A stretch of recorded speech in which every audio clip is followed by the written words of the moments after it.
Yo, welcome to Hot Takes with Chedda Chaz, where there's no hand holding. We do with facts, not emotion. Please be sure to like, comment, subscribe, hit that bell notification if you haven't already. Shout out to Miller Lite, DraftKings, and Topo Chico. You guys should support them because they support us. Look like fucking Mac 10 right now. Yeah. But so the Pelicans, they face the Brooklyn Nets tonight. Shout out to the Brooklyn Nets. I've always been a fan of their organization. I don't know what they did this year. They really dropped the ball, not moving Michael, not moving Cam, not moving Claxton, because they're in a really weird team building situation. But we're not here to talk about that. We're here to talk about why the New Orleans Pelicans are thriving. And I attribute it to two things: health and hierarchy. I think all season, everyone, myself, Justin, just everyone on the panel, five, Chris, Ross, Lito, and fans alike have been saying, yo, the Pelicans need to establish a hierarchy. Even national media people who don't like really cover the team, as soon as they watch the Pelicans, they're like, yo, there's no hierarchy here. At one point in the season, I think BI was averaging 19 point something attempts a game. And my bad, y'all, my page will keep blowing up. Yeah, he was averaging like 19 attempts per game. I think Zion was averaging about 16. CJ was averaging about 15. It was just all over the place. But yeah, so now it's kind of coming back down to reality. It's kind of coming back down to reality. Right now, Zion is during this stretch, and again, this is not against the best teams, and that's where the health department comes in. You have I say health department. That's where the health narrative comes in. You got the Portland Trail Blazers, the Clippers who won a second half of back-to-back. You got the Cleveland Cavaliers, Hawks who were missing everybody, and 76ers who were missing Therese Maxey and B. So essentially everybody, right? But Zion is averaging 17.4 attempts a game, shooting 63% from the field, 76% from the free throw line, which is really incredible. 3 assists, 8 rebounds, very important. 1.4 blocks, 1.4 steals. So he's playing incredible right now. Damn, 28.6 points a game in these last 5 games or so. That's incredible, right? Especially given the competition. It's like, it's two ways to look at it. For me, I do look at it like, yo, you playing against, some G League players. But at the same time, you are playing against G League players, so you should be able to like stomp them out. You should be able to beat them like impressively. Like it should be incredible victories going on here. And I think that's what you saw in a couple of these games. A couple of them came down to the wire in the ATL game. That was a little bit concerning. The Portland game, I think up until maybe the third quarter when Zion just went crazy, it was still a bit of a competitive game. I think the Pelicans were up by like 2 points before you start seeing like the Zion heroics, the CJ heroics, the Trey heroics, Najee throwing incredible alleys. Then the Pelicans pretty much took off with the game. So far for BI is averaging 13 attempts a game, a little low. 47% from beyond the arc, 75% from the free throw line. 5 assists, 6 rebounds, incredibly impressive. 1.2 blocks, 15 points a game. Now, the rebounding to me is what really stands out. Same for Trey Murphy. That's incredibly impressive. For with the Pelicans, especially since Willie Green really likes playing lineups that doesn't have Jonas Valanciunas, guys like Brandon, guys like Trey, guys like Zion, Herb, they're going to have to gang rebound and make up for the loss of JV on the boards. And so far, they seem to be doing that. So shout out to BI for doing that. So as far as like, the hierarchy, that's what you're seeing here. The entire season, I was joking about it, but I'm not joking. I might have been saying it in a funny way that some people are familiar with. But it's like, yeah, you look, all that other shit is cool. All that shit we talked about at Media Day is cool. Look, give the fucking ball to Will, man. Give the ball to Will. Let's stop playing around. Give the ball to Will. Like all that, yeah, we're gonna try to put the ball in this player's hands. We're gonna try to let JV initiate the offense sometimes. It's like, man, fuck all that. Give the ball to Will. That's why, sometimes I don't even see the point of engaging some shit. Like, I see some of the comments and I see like on Twitter, or just some of the narratives that go out in like just in the media realm or people who cover the team, right? And I'm like, what's the point of me engaging when I already know the correct answer? Like, that's like a motherfucker telling me the moon is made of cheese. And I'm having a real hard down conversation. Like, no, why do you think that? Really? What kind of cheese? Is it cheddar cheese? Is it Swiss? Like, no, motherfucker, I'm going to walk away. I'm gonna reach in my pocket. I'm gonna see if I got some spare change. I'm gonna hand it to the person, and I'm just gonna walk away. I'm not engaging that shit. So many other things I hear, it's just so stupid that it's beneath the nigga like me. I'm gonna keep it real. It's beneath me. I'm not engaging a motherfucker who telling me that the best brand of basketball this team has ever played hasn't been Point Zion. I'm not trying to hear that. The thrill and excitement of March Mania is here, and DraftKings Sportsbook, one of America's top-rated sportsbook apps, is giving new customers a shot to turn $5 into $150 instantly in bonus bets with any college basketball bet. Download the DraftKings Sportsbook app and use code BOOT. New customers can bet $5 to get $150 instantly in bonus bets. Only at DraftKings Sportsbook with code BOOT. The crown is yours. Gambling problem? Call 1-800-GAMBLER or visit 1-800-GAMBLER.net. In New York, call 877-8-HOPE-NY or text HOPE-NY 467-369. In Connecticut, help is available for problem gambling. Call 888-789-7777 or visit ccpg.org. Please play responsibly. On behalf of Boot Hill Casino and Resort in Kansas. 21 and over. Age varies by jurisdiction. Void in Ontario. Bonus bets expire 168 hours after issuance. See dkng.com/promos for eligibility and deposit restrictions, terms, and responsible gaming resources.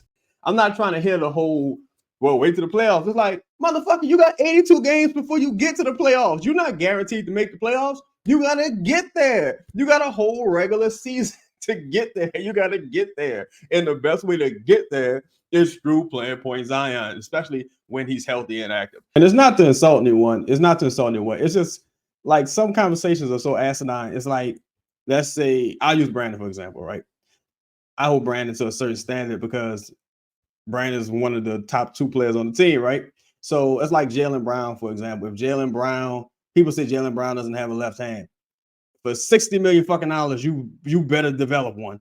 You better develop one. Like, you gotta do something.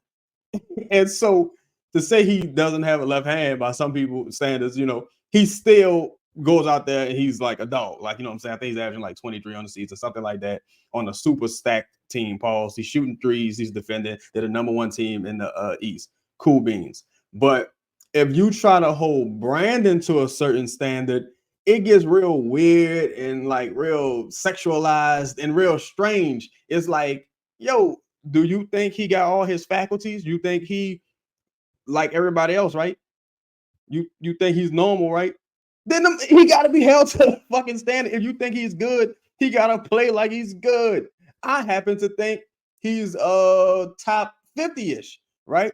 Top 50-ish, top 40-ish. So I expect him to play like a top 40-ish player. Now, if I didn't think he was shit, if I thought he was trash, I wouldn't give a fuck. Like, I would be like, oh, whatever. But, or if he made like Herb Jones money or some shit like that, I wouldn't give a fuck. Like, I would be like, well, for Herb Jones money, he's the best player in the league. Like, that's how I would handle that. But people just real weird. Like, people make it real bizarre. And I'm like, yo, once they take it there, like I said earlier, I got to give you the loose change on my pocket and I'm gonna pray for you and exit stage left. So hopefully this trend continues. Again, you got the Brooklyn Nets. I think BI is due for a big offensive game, just because, like, shout out to Justin. Justin got some footage of BI working post practice with Coach Vincent, probably Coach McGuire, and a couple of the other guys. Typically, this is how it goes. Like, from what I've noticed, some of you may have noticed it as well. BI will go through like a bit of a scoring rut. The Pelicans, he'll stay post practice, work with Fred, work with Coach McGuire, work with a couple of other coaches. And it'll be a point of emphasis in the game plan to get BI going offensively, to kind of get his rhythm back. And luckily, they play a bad team again. So it should be, I think he'll have a pretty good game. Now, McCall's still out there. Nick Claxton's still out there. Cam Thomas still out there. But the Nets have not been good this season. I think they were really counting on Ben Simmons returning, and that shit just didn't work out. Shout out to Ben Simmons, though, man. Ben Simmons was a great player in his day. I hope whatever mental hurdle he's dealing with, he's able to overcome it, because Ben Simmons was the man at one time. Like, Ben Simmons he wasn't the man, but he was a bad motherfucker at one time. He's pretty good. So, speaking of people like that, Ben Simmons, Dyson Daniels may be coming back soon. So I'm hoping Dyson Daniels means less Larry minutes, but I won't hold my breath. But I do think Dyson Daniels' destiny is to be the backup 4. I think that's Dyson Daniels' destiny, backup 4. And I'm hoping that, he get a shot and we can see some Larry minutes kind of diminish down the stretch. So at least Larry will be super healthy for the playoffs. You know what I'm saying? But they need to kind of put Larry on ice for a little bit. But yeah, I expect a pretty solid to good game from BI tonight. Aside from Michael, I don't even really know who else is on the Nets along the wing position. I don't even know who they traded for Royce O'Neal. I don't even know who's on the Nets. So I think BI should be good. Especially with Michael carrying a lot more of the offensive burden. I don't think there's anyone out there who can really guard BI necessarily. Like, I can't think of who. What you can't let happen is Cam Thomas go out there and score 50 fucking points. Then Michael go score 30 points. You just can't let something crazy like that happen. But I expect a big game from BI tonight. So shout out to him.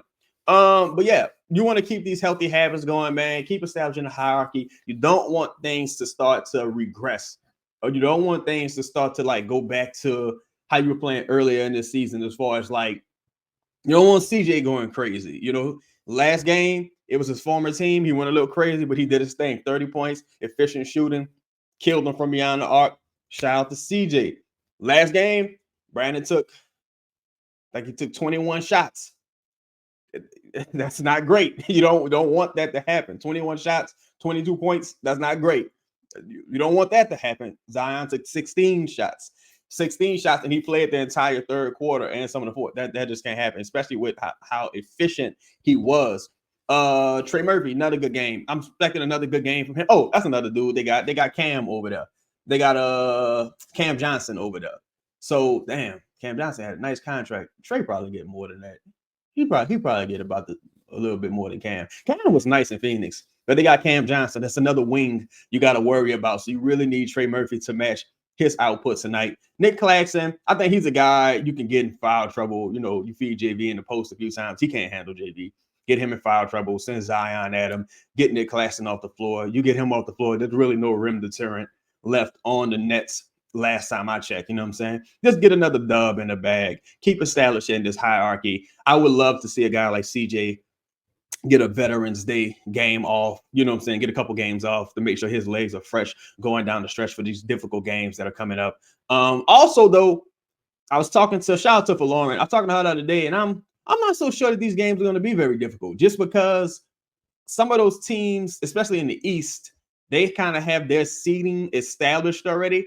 So you may start to see guys take games off, like, you know, the Celtics, maybe the Bucks even, because their seeding is just about established. And you may start seeing teams kind of lose games or try harder to win certain games just so they can have their playoff matchups established. Because right now is when you start saying, do I want to be sixth? Do I want to be fifth? Do I want to be fourth? You know, you start kind of winning and losing for tournament reasons. So I think you'll probably see that down the stretch. So I know for me, I may have been overselling the end of the season. Well, I'm sorry, the end of March, last 13 to 15 games or so a bit, because I didn't consider a team like Boston, who already, they the number one seed. Like it ain't going nowhere.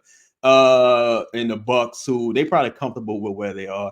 And Orlando now, a team like Orlando is probably going to be trying hard. I think we play Orlando twice. You got Miami, who at this point, that's like a difficult game or like some kind of small rivalry at this point. But we shall see, right? But yeah, that's my show for today, man. I'm expecting a big game from BI tonight. Hopefully this trend continues and the Pelicans keep playing smart basketball, keep establishing a hierarchy as they trend into the playoffs, where I think the hierarchy may shift. I think you'll see BI kind of ascend more to that number one spot in the playoffs, mainly because he can hit shots from different spots, and teams are really going to try to build a wall and take Zion out of the game. We shall see if it works, though. But that's what today's show. Please be sure to like, comment, subscribe, hit that bell notification if you haven't already. I'm out.